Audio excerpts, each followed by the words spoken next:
پہاڑی زبان میں اپڈیٹ سنیے۔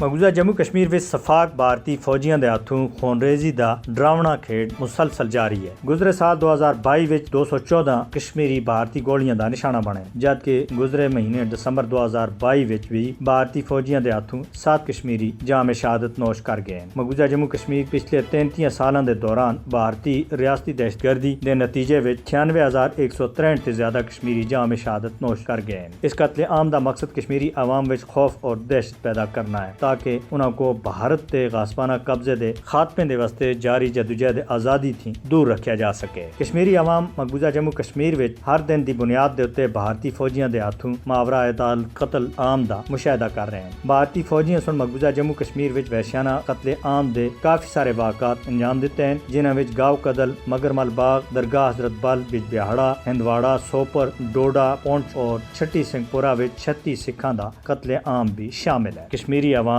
پچھلے 75 سالاں دے زیادہ عرصے تھی تنازع کشمیر دی قیمت چکا رہے ہیں۔ کشمیری عوام دی زندگیاں ظالم بھارتی فوجیاں دے رحم و کرم دے ہوتا ہے۔ بھارت سن مقبوضہ جموں کشمیر وچ کشمیری عوام دے تے ظلم و بربریت تے استحصال دے تمام ریکارڈ توڑ کے دین۔ مودی تاریخ دا اس سبق یاد رکھ سی کہ او بے دریغ قتل عام دا سہارا کن کے کشمیری عوام کو محکوم اور دہشت زدہ نہیں کر سکتا۔ مقبوضہ جموں کشمیر وچ بھارتی فوجیاں دے ہاتھوں بڑے پیمانے دے تے جاری خون ریزی روکنے دے واسطے دنیا کو جاگنا ہو سی اور مداخلت کرنی ہو سی۔ صوبہ جموں دے ضلع رجوری وچ اپر ڈانگری گرام وچ گزری رات فائرنگ دے ایک واقعے وچ 4 لوگ ہلاک اور 7 زخمی ہو گئے۔ ضلع پلوامہ دے راجپورہ چوک وچ نامعلوم افراد سن بھارتی CRPF تے ایک اسسٹنٹ سب انسپیکٹر تھیں اس دی بندوق کھس کے دی ہے۔ حول چوک سری نگر وچ بھارتی CRPF بینکر دے اتے دستی بم حملے وچ سمیر احمد ملا نامی نوجوان معمولی زخمی ہویا۔ اس دے بعد وچ ترام مقامات تے اتے بھارتی فوجیاں سن تلاشیاں دے دوران پان توڑ کرنے تھی علاوہ لوکاں کو سخت تشدد دا نشانہ بنایا۔